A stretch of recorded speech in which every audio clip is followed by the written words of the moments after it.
solo él. Víctor Hugo Morales en azul, una presencia por más digna de nuestra Cervantina. Feliz llegada. Muchas gracias, ya ha sido todo muy cordial desde el primer minuto que pisé azul. Estoy muy contento de estar aquí, porque además me han anticipado compañeros míos que visitaron la ciudad por otros motivos días pasados, que hay un afecto, un cariño, un respeto, no sé exactamente cuál es la palabra, hacia lo que hacemos nosotros desde la radio, y esa mirada tan compasiva de la gente de azul a mí anticipadamente me llena de orgullo, de sincero placer. Así que estoy a buenas con la vida por estar aquí. Además va a conocer un teatro maravilloso del cual todo el mundo habla, que es el Teatro Español Nuestro, reciclado en los peores momentos de la economía argentina, 1997 a esta parte, que viene funcionando con una concurrencia de público masiva. Sí, he visto el teatro, su fachada, recién he quedado absolutamente impresionado, y sé además que es el más viejo teatro en funcionamiento coherente, porque hay otros teatros que, como por ejemplo el Colón, que son anteriores pero no tienen la misma sede, y me quedé vivamente impresionado del sitio donde voy a poder charlar con la gente. Ese mismo teatro también hace un puente creativo entre el Teatro Colón de Buenos Aires y el Teatro Español Nuestro, y de pronto nosotros en nuestro Teatro Español de alguna manera participamos en las óperas con un coro en las partes corales, ¿no es cierto? Y aparte con la escenografía, escenógrafos de azul, que es importante también. Hay una historia evidentemente de la que ustedes están muy orgullosos, y justificadamente, sobre el intento de producir, de generar cultura, de amarla, en lugares donde se genera una cierta apatía. Las grandes ciudades nos mueven mucho más, nos movilizan permanentemente con su oferta, y en consecuencia, cuando uno se aleja de los focos de las grandes ciudades, como indudablemente Buenos Aires, con una oferta cultural que puede parangonarse con las mejores capitales del mundo, en general, saliendo de la ciudad, uno encuentra un dejo de apatía y de indiferencia, de quietud frente a lo que el arte nos mueve. Y saber de azul lo que sé por tantos motivos. Yo estuve aquí en 1981, 82 para una charla, y ya tomé nota de algunos elementos que hacen a las particularidades de la ciudad de azul. El teatro, me parece, el Español, es una manifestación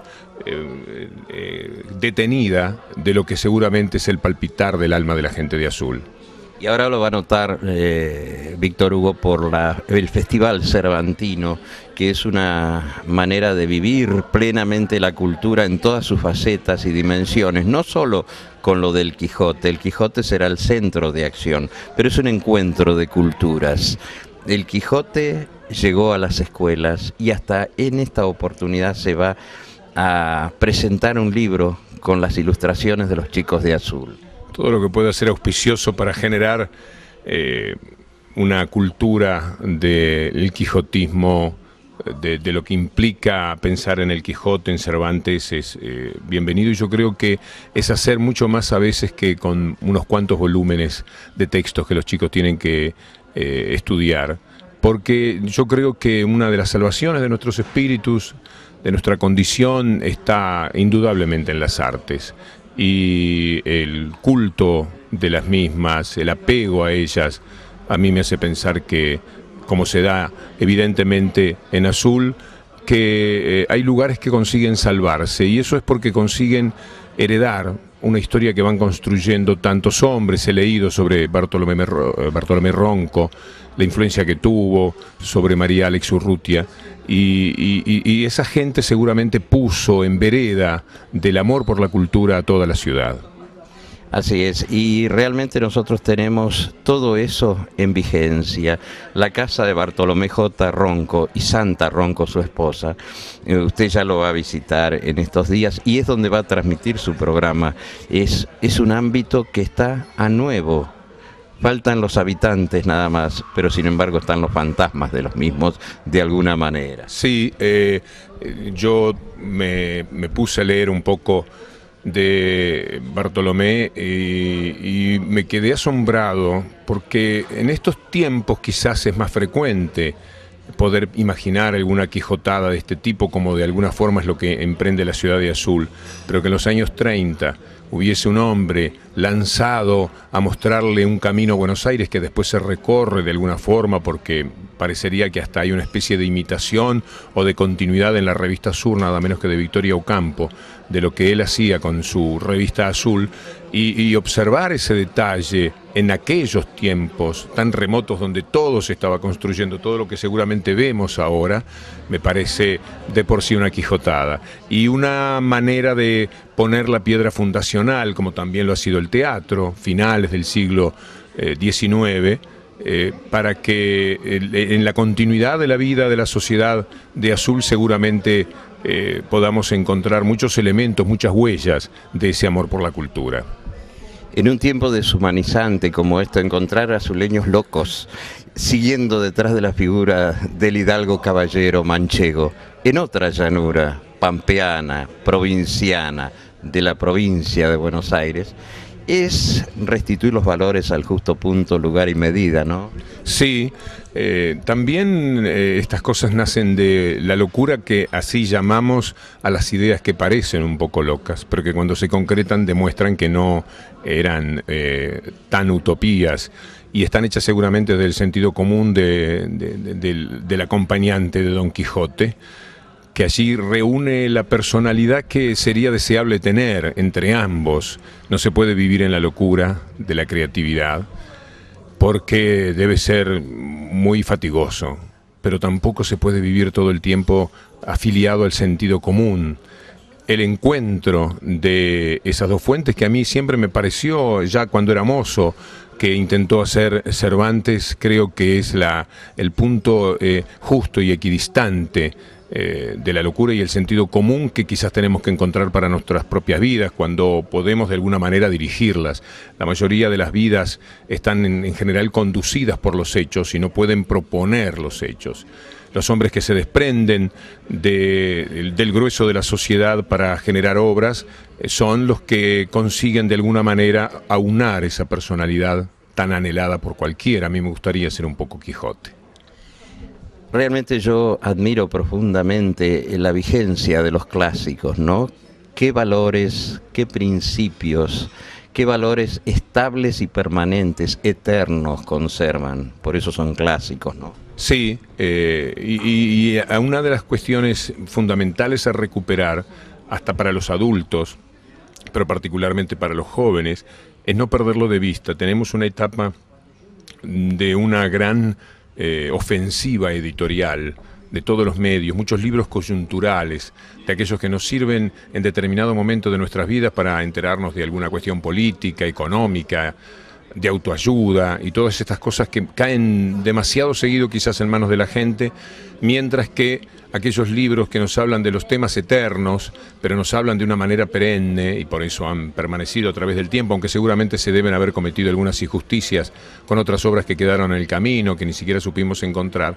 Yo creo que la posibilidad de encontrar ese tipo de libros, lo que llamamos clásicos, es algo que deberíamos nosotros permanentemente proponer. Yo, en forma muy modesta, desde mis programas de radio, en cada fecha que aparece de los grandes hombres de las letras y de las artes en general, no dudo un instante en dedicarles aunque sea unos minutos para que el nombre suene, para que la inquietud se despierte en la gente, y diariamente tenemos algo que llamamos bellas palabras en el final o en algún otro momento del programa que propende justamente esta idea.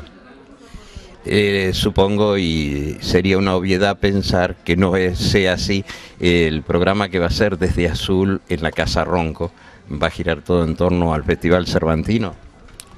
Dependerá de la gente. Yo voy a hacer una introducción de algunas ideas que tengo al respecto, con el escepticismo de que puedan ser un aporte en medio de las personas que participan del Festival Cervantino y de la propia historia que todos ustedes conocen, pero quizás asociándolo a algunas personalidades que puedan resultarme Quijotes o que por lo menos han hecho quijotadas, y después charlando con la gente vamos a ir componiendo lo que espero sea un tránsito amable para el público con mi presencia aquí. Hace unos 20 años atrás yo era locutor en LU10 Radio Azul, la radio nuestra, la única por aquel entonces. Hoy en día está plagada la ciudad de FMs. Y un compañero mío que empezaba en deportes y hizo su primer nota en Buenos Aires con usted.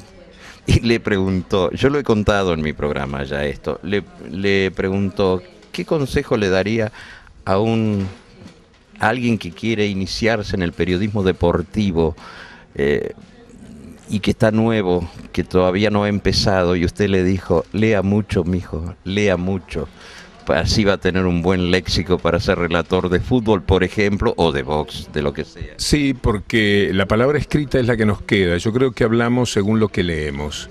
El lenguaje cotidiano es pobre, nos manejamos con pocas palabras.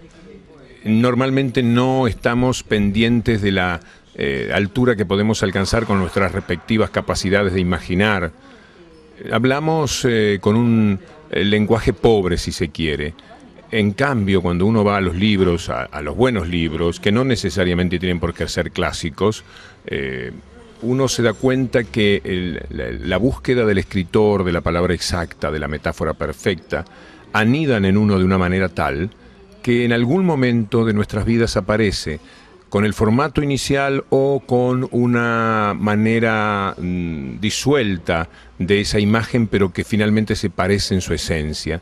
Por eso yo creo que los jóvenes, sobre todo, nosotros éramos muy lectores en los años 60, pero los jóvenes de hoy están acechados por muchísimas inquietudes que tienen que ver con la rapidez, con el clip, con la información rápida servida como para salir de eso inmediatamente, y quizás no tengan la paciencia ni el tiempo en la distribución de sus tareas de ocuparse de los libros. Por eso siempre es bueno ayudar a que la gente se anime. La aventura de un libro sigue siendo la más fascinante que uno puede caminar en la vida de las artes. Más allá de la emoción exitista que vivimos todos los argentinos en aquel Mundial de Fútbol en que Argentina ganó en México, el relato suyo, cuando estábamos disfrutando, el relator y el pueblo argentino, el triunfo, es una página literaria hablando de todo esto, ¿no? Porque realmente las palabras que usted dijo han permanecido en la historia de los mundiales. Y vas a saber de dónde provenían, quién incidió, más allá de que yo en ese campeonato ya venía hablando por otros motivos de barrilete, en función de una acusación que se le había hecho a Diego. Lo de cósmico, lo de la idea toda junta, que yo no alcanzo a comprender la valoración que ha tenido para la gente. De todas maneras, si yo pudiese aceptar que tiene un hallazgo en sí misma, seguramente se la debo a quienes impulsan en mí el amor por la metáfora, el amor por hablar de la tarde de una manera en que sea la tarde, pero transfigurarla un poco, a través de las comparaciones que podemos generar de todo lo que observamos en la vida. A mí, el amor por las metáforas, que un buen escritor normalmente las tiene a raudales, justamente por eso son escritores, por la capacidad de imaginar. Ellos ven algo y lo pueden comparar con otra cosa que nos sirve de ejemplo para ver mejor lo que estamos viendo. Todo eso puede haber incidido quizás en alguna frase feliz que haya tenido en mis relatos. Siempre será la consecuencia y no un hallazgo personal desde la nada. Sobre todo con un idioma castellano tan rico en adjetivación, tan rico en tantas facetas, ¿no? Suelen decir que es el idioma más rico en ese sentido, aprovechémoslo, ¿no? Antes de irnos, antes de cortar este diálogo, me interesaría saber cuál es su mirada ante una Argentina tan conflictiva como la nuestra que estamos viviendo hoy en día. Es preocupada, como la de todos los habitantes de esta sociedad. Yo vivo los temas argentinos como propios y no caben dudas de que es un tiempo en el cual el futuro está cada día más cercano. Y esa cercanía del futuro nos coloca siempre como en un dominio total del presente, sin posibilidades de elucubrar una proyección de nuestras vidas y de nuestra sociedad en su conjunto. Todas son dudas, preguntas, y ni hablar conflictos, que no disipan esas dudas ni esos conflictos. Tenemos una etapa política particularmente compleja, quizás siempre fue así, pero en este tiempo de democracia hubiésemos aspirado, estamos conversando cuando se cumplen 25 años de la elección que catapultó al doctor Alfonsín a la presidencia, los sueños del 83 no han sido plenamente satisfechos. Yo diría que ni siquiera hemos llegado a una parte ínfima del cumplimiento de esos sueños, y a veces uno tiene la sensación que apesadumbra de que hemos empeorado, de que hemos respondido con más autoritarismo, con más manejo en burbujas, dentro de burbujas del andar y de los avatares de la vida política y económica, y eso con el natural conflicto, el perenne conflicto que implica la lucha de la gente de la política, no nos permite avisorar elementos positivos. Yo estoy buscando a través del lenguaje no decir algo en esta pequeña visita azul que desmoralice, y entonces procuro evitar los elementos más fuertes y más pesados que de pronto son parte de mi discurso cuando estoy haciendo el programa. Pero en este tránsito amable en el que hemos hablado de tantas cosas bellas de la vida, aunque sea sucintamente, ubicar al público de pronto en la realidad tan pesada que tenemos que afrontar, y decirlo desde el lugar muy periodístico que podría yo adoptar, y no desde el lugar del ciudadano común que quiere que las cosas de alguna manera mejoren, que esta nube dentro de la que estamos se disipe, me parecería un poco duro para los telespectadores. Pero sí, debo decir que miro lo inmediato con mucho escepticismo. Muchas gracias por estar en Azul. Bienvenido a nuestra ciudad y a este Festival Cervantino, Víctor Hugo Morales. Hasta muy pronto. Mi saludo más cordial y siempre a las órdenes. Bueno, muchas gracias.